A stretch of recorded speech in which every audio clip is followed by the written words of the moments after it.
It is good to come together for the purpose of co-creating. Do you agree? Yes. You are knowing what you are wanting?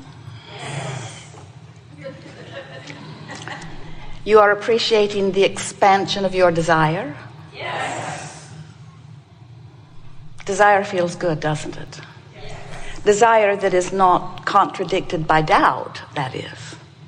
In other words, when you want something, when your life has helped you to come to awarenesses of what you prefer or what you want, when life helps you to say, this is something that I really want, and when you feel confident that it's just a matter of time and not that much time, and you will be the full receiver of it, then that desire feels so good to you. In fact, it is life-giving, isn't it?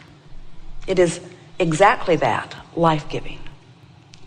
But if you have a desire, especially if you've had it for a while, and because your vibration about it has been out of whack and you haven't known it, so you're not receiving it. You've asked, but it's not anywhere you can see it. So over time, now you don't believe that it's coming, or you worry that you might be doing something wrong. You come up with really amazing justifications about why it hasn't come. It must not be appropriate for me to want that, or all the good ones must be taken, or I must have done something wrong in a past life, or you're very creative in that way. But what it comes down to is when you want something and it hasn't come and you don't know why it hasn't come, and you're sort of beating the drum of when will it come and where will it come from and who will be with it and what should I do, then those desires don't feel so life-giving. They don't really drain you, but they're calling through you, and you're not letting them go does set up stronger resistance, which is innervating to you. And that is what produces all negative emotion. Every negative emotion that you feel is because you have a desire that is summoning energy, but you have beliefs or chronic thoughts that are not letting the energy flow purely and clearly through you. When you want something and you don't contradict it with thoughts of doubt or disbelief, then there's no resistance, and the desire, as it pulls through you on its way to the creation of whatever it is you are wanting, as that desire pulls through you, it is life-giving. You feel enthusiasm, you feel passion, you feel frisky. And so what we'll be talking about today, all day here today, is about how to clean up that vibration, how to get yourself oriented toward what you want. You are source energy beings here in these bodies. Do you know that? Sometimes our physical friends understand that there was something before they came here, and they hope that there will be something afterward. But we want you to know that while you are here in this physical body, that only a small part, really, of the consciousness that is really you is focused here into this personality that you know as you. Now, we don't want that to make you feel diminished, because you are essential to the expansion of all that is. But all of you, all that exists as the non-physical part of you, is not here focused in this body. The larger part of you, sometimes you call it soul, we refer to it as your inner being, that soul source part of you still remains non-physically focused. You are a vibrational being. That part of you is purely vibrational. So then, as part of that consciousness focuses into you here, now you have the potential of the advantage of these two vibrational aspects. There's the source aspect, and there's the physical, leading edge, creative genius aspect. And those two vibrational aspects of you are playing off of one another all the time.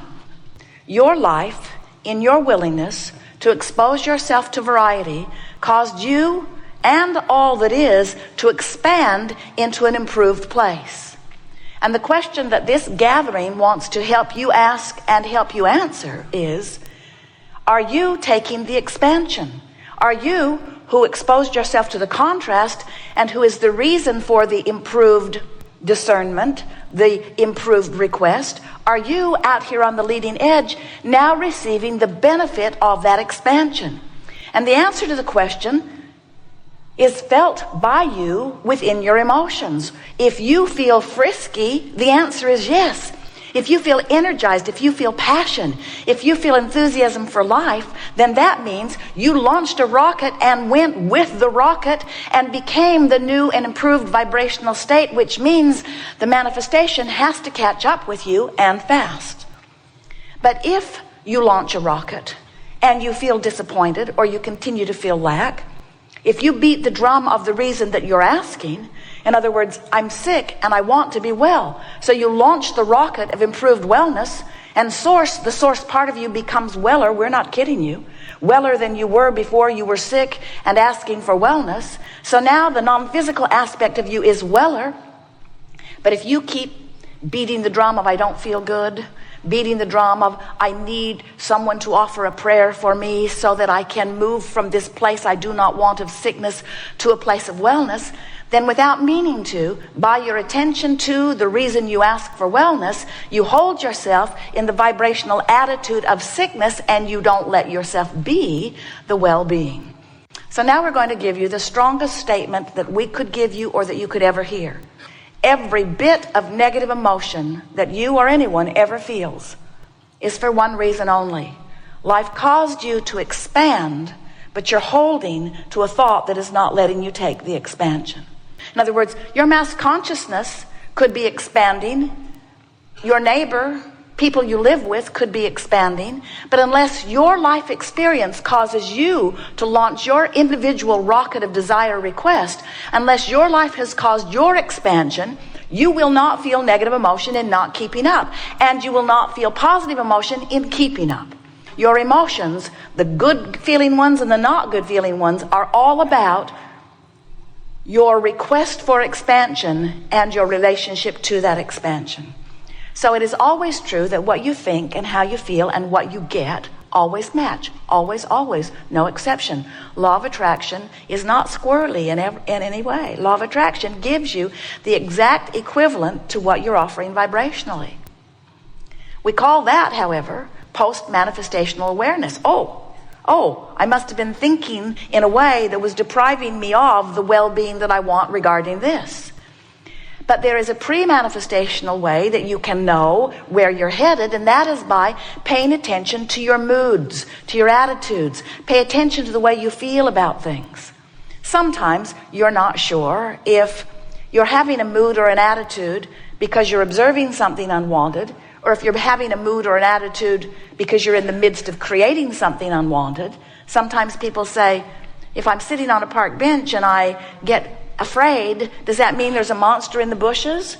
Or does it mean I'm just worried about there being a monster in the bushes? And we say, in any case, get off the bench. In other words, your guidance is telling you that you're near something that you don't want. And by getting off the bench, we don't necessarily only mean get up and remove yourself physically. In fact, we don't really mean that so much at all. We mean get off the thought, get off the subject, get off the vantage point, get off the beating of the drum of whatever is giving you that mood.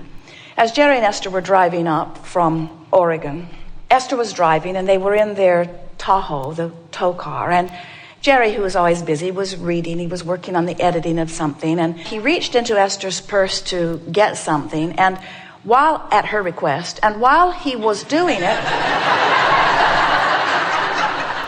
well, they see it as their purse.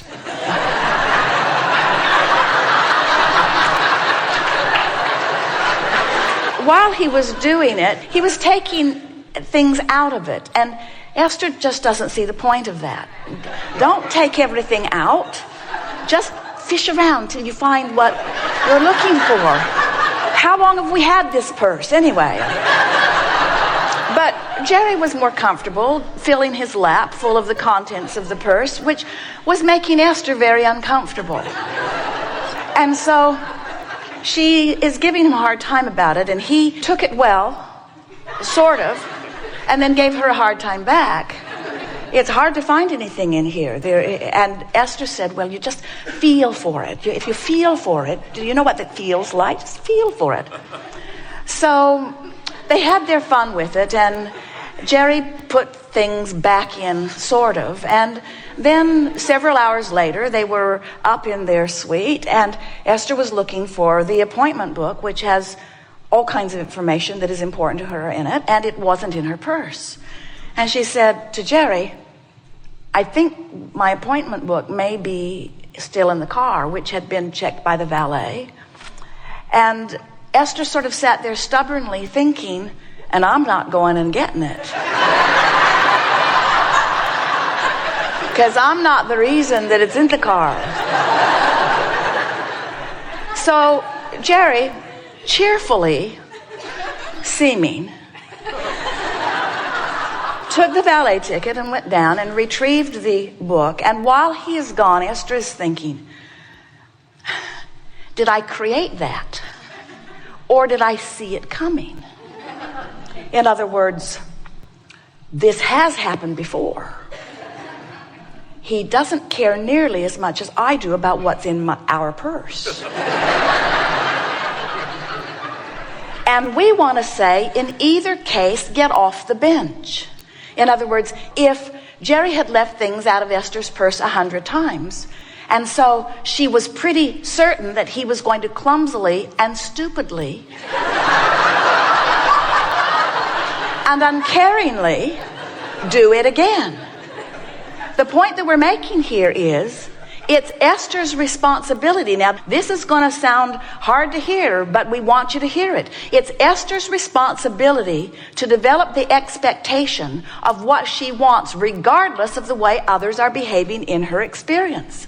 Because there is a big case to be made for the fact that her concern about him doing as he was doing with her purse, it doesn't matter whether he trained her into that by leaving things in the car on dozens of occasions. There haven't been dozens of occasions. Well, close to it. But it doesn't matter what past experience has been. What matters is, am I a vibrational match to what I want? And the thing that is so interesting as you co-create with others is that you do not want to take responsibility for what they do. We'll just let that settle in just a little bit. You don't want to take responsibility for how others behave in your experience, but we want you to take responsibility for how you feel about everything that interacts with you. Now we've made an issue out of this. We would encourage Esther to do some focus wheels about lining up the way she feels about Jerry fishing around in her purse. Because she has an attitude about the way Jerry fishes around in her purse that does not serve her and that evokes from Jerry behavior that does not please her.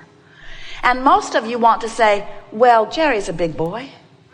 Shouldn't he be able, like our children, shouldn't our children be able to hear our words and respond to our words at face value? And we say, you live in a vibrational universe. You are attracting by virtue of your vibration. Your vibration is your point of attraction, and when you have a strong point of attraction about something, the other can't buck your current. Now, Jerry and Esther, they've got a thing going on with this purse, because Esther totes all this stuff around, stuff that Jerry needs all the time, and feels responsible for what's in the purse. And so she hasn't cleaned up her vibration about her relationship or Jerry's relationship with this purse, nor has he. In other words, they have purse issues. They do. They have purse issues that neither one of them have felt the need to clean up. In other words, it's not a big thing. If every time they had a purse issue, one of their teeth would fall out, they'd get on it.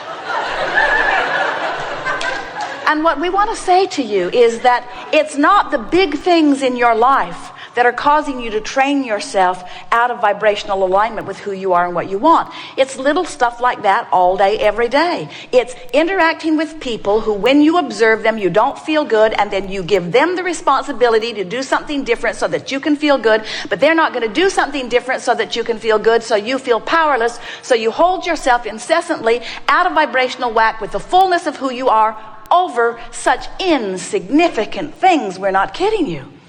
People say, oh, this terrible thing has happened to me, and I don't remember ever thinking about the specifics of that terrible thing. And we say, you don't have to think about specific things that are unwanted. You don't have to think about the specifics of them.